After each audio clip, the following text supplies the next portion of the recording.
السلام علیکم۔ ویڈیو کی طرف جانے سے پہلے میری آپ سے گزارش ہے کہ آپ اس چینل کو ضرور سبسکرائب کریں تاکہ ہر نئی آنے والی ویڈیو آپ تک پہنچ سکے۔ عارش درم بخش کے والدین ایران سے تعلق رکھتے تھے۔ ایران میں انقلاب شروع ہوا تو یہ لوگ فرانس بھاگ آئے۔ عارش 25 جولائی 1979 کو پیرس میں پیدا ہوا۔ یہ پیدائشی فرنچ تھا۔ ہجرت یا نقل مکانی بے شمار نفسیاتی، سماجی اور تہذیبی مسائل لے کر آتی ہے۔ عارش درم بھی بچپن میں ان مسائل کا شکار رہا۔ والدین نے بے روزگاری بھی بھگتی، بیماریاں بھی دیکھیں اور بھوک بھی سہی۔ عارش نے بچپن میں بارہا دیکھا یہ لوگ بھوکے سو رہے تھے جبکہ ہمسائے تیار خوراک کچرا گھروں میں پھینک رہے تھے۔ عارش کا والد بعض اوقات بچوں کا پیٹ پالنے کے لیے بھیک مانگنے پر بھی مجبور ہو جاتا تھا، جبکہ والدہ کو دوسروں کے گھروں میں صفائی بھی کرنا پڑتی تھی۔ عارش نے بھی بچپن ہی میں کام شروع کر دیا تھا۔ یہ محنتی تھا، چنانچہ یہ زندگی میں ترقی کرتا چلا گیا۔ یہ وکیل بنا، وکالت میں نام پیدا کیا اور یہ بعد ازاں سیاست میں آ گیا۔ یہ پیرس کا سٹی کونسلر بھی منتخب ہو گیا۔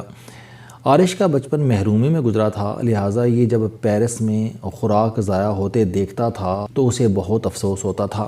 آپ کو شاید یہ جان کر حیرت ہوگی کہ 2015 عیسوی تک فرانس تیار خوراک ضائع کرنے والے ملکوں میں پہلے نمبر پر تھا۔ کیوں؟ وجوہات بہت دلچسپ تھیں۔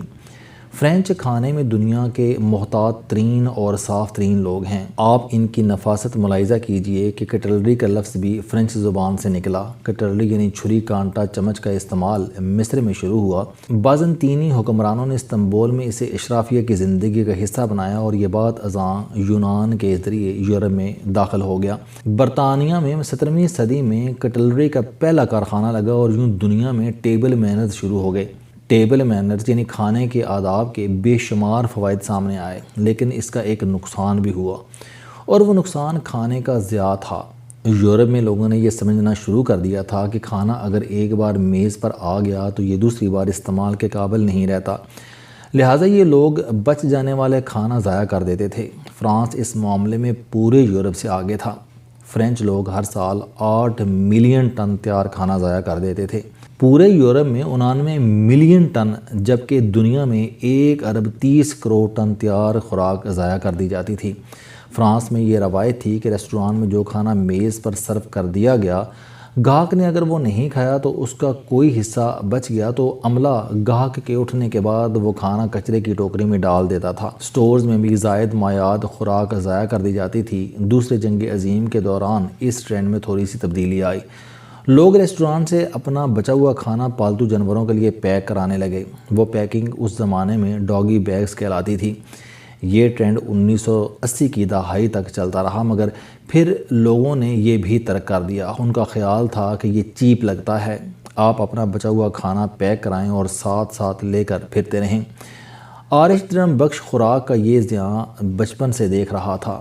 وہ حیران ہوتا تھا کہ فرانس میں 35 لاکھ لوگ خوراک کے لیے حکومت کے محتاج ہیں۔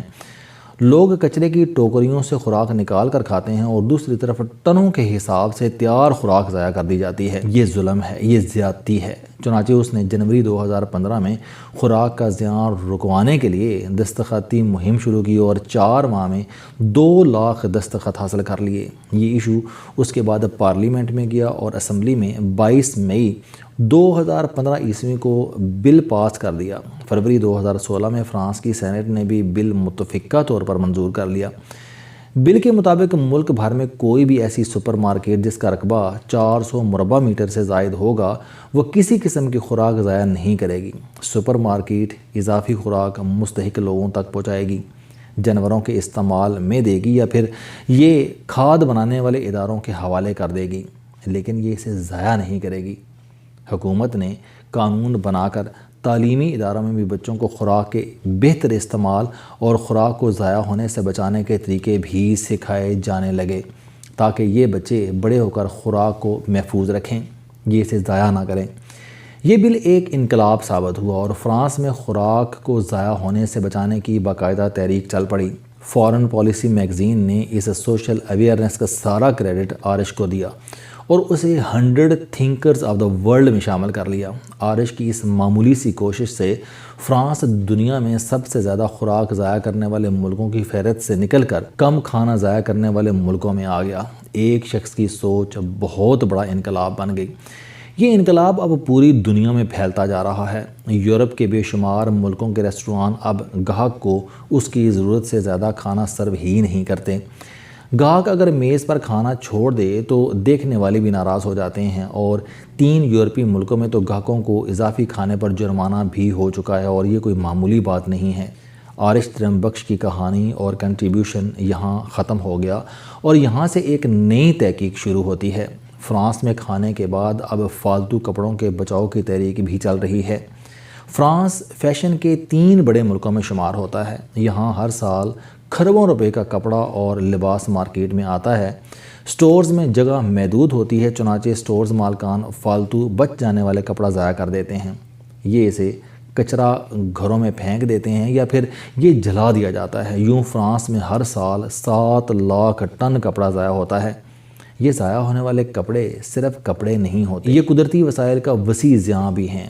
آپ کو یہ جان کر حیرت ہوگی کہ کاٹن کی ایک شرٹ پر کسان سے گاہک تک 2700 لیٹر پانی استعمال ہوتا ہے۔ چنانچہ 500-700 روپے کی شرٹ صرف 500-700 روپے کا نقصان نہیں ہوتا، یہ 3500 لیٹر پانی کا زیاں بھی ہوتا ہے۔ کپڑے کی تیاری، تراش خراش اور سلائی کے دوران وسیع پیمانے پر کاربن ڈائی آکسائڈ بھی پیدا ہوتی ہے، اور یہ پوری دنیا کے ماحول پر اثر انداز بھی ہوتی ہے۔ ایک پتلون اور ایک شرٹ پر 1400 لوگوں کی محنت بھی خرچ ہوتی ہے، اور یہ اپنی طبعی زندگی میں کم از کم 21 لوگوں کے کام آتی ہے۔ چنانچہ ہم جب کوئی کپڑا ضائع کر دیتے ہیں تو ہم 21 لوگوں کو ان کی بنیادی ضرورت سے بھی محروم کر دیتے ہیں۔ ہم 1400 لوگوں کی محنت بھی برباد کرتے ہیں۔ ہم دنیا میں کاربن ڈائی آکسائڈ کے پیدائش کا راستہ بھی ہموار کرتے ہیں، اور ہم 3500 لیٹر پانی بھی ضائع کر دیتے ہیں۔ فرانس میں آرش جیسے لوگوں کا خیال ہے کہ ہمیں خوراک کی طرح کپڑے اور لباس کو بھی ضائع ہونے سے بچانا چاہیے، تاکہ یہ زیادہ سے زیادہ لوگوں کے کام آ سکے۔ یہ تحریک بڑی تیزی سے زور پکڑ رہی ہے۔ فرینچ پارلیمنٹ بہت جلد اس پر بھی قانون سازی کر دے گی۔ آپ اگر کسی دن ریسرچ کریں تو آپ کو دنیا کے مختلف کونوں میں آرش جیسے بے شمار لوگ ملیں گے۔ یہ لوگ دنیا کو خوبصورت اور قابل استعمال بنا رہے ہیں۔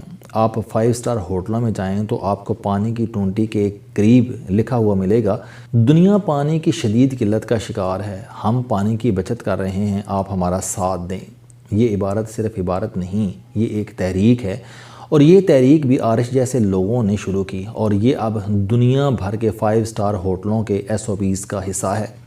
آپ ریسرچ کریں گے تو آپ یہ دیکھ کر بھی حیران رہ جائیں گے کہ دنیا کے بے شمار لوگ افریقہ میں خوراک، پانی اور رہائش کے مسائل پر بھی کام کر رہے ہیں۔ آرش جیسے لوگوں نے ایسے سٹرا بھی بنا لیے ہیں کہ آپ جن کے ذریعے گندے نالوں اور جوڑوں کا پانی بھی پی سکتے ہیں۔ یہ سٹرا مٹی، جراثیم اور گند آپ کے جسم میں نہیں جانے دیتے۔ دنیا میں بے شمار لوگوں نے ادویات بینک بھی بنا رکھے ہیں۔ یہ لوگ مختلف گھروں سے فالتو ادویات جمع کرتے ہیں، انہیں ری پیک کرتے ہیں اور مریضوں تک پہنچا دیتے ہیں۔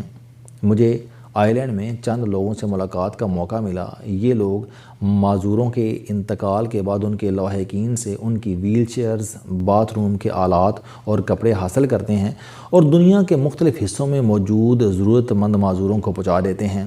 یہ میڈیکل شوز بھی جمع کرتے ہیں اور پاؤں کے عارضے میں مبتلا مریضوں کو دے دیتے ہیں۔ برطانیہ میں ایک NGO پرانی کتابیں اکٹھی کرتی ہے اور یہ کتابیں بعد ازاں غریب ملکوں میں پہنچا دیتی ہے۔ میں نے نیوزی لینڈ میں بے شمار موبائل لائبریریاں دیکھیں۔ یہ لائبریریاں لوگوں کی ملکیت ہیں۔ یہ کسی فارغ دن کسی محلے میں چلے جاتے ہیں اور موبائل لائبریری سجا کر بیٹھ جاتے ہیں۔ لوگ آتے ہیں، کتابیں لیتے ہیں اور پڑھتے رہتے ہیں۔ عام لوگ موبائل لائبریریوں میں پرانی کتابیں رکھ کر اپنی ضرورت کی کتاب لے جاتے ہیں۔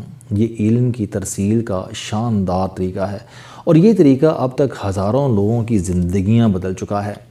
میں جب بھی آئرش جیسے لوگوں کی جدوجہد اور ترقی یافتہ ملکوں کی طرف سے ان کی پذیرائی دیکھتا ہوں تو میں جیلس ہو جاتا ہوں اور سوچتا ہوں کہ نیکی کے یہ سارے کام صرف یورپ میں ہی کیوں ہوتے ہیں؟ ہم مسلمان ان میدانوں میں کیوں مار کھا رہے ہیں؟ ہم کب جاگیں گے؟ ہم کب انسان ہونے کا ثبوت دیں گے؟ اور ہم کب آرش کی طرح لوگوں کے لیے مفید ثابت ہوں گے؟ میرے پاس اس کب کا کوئی جواب نہیں، شاید آپ کے پاس ہو۔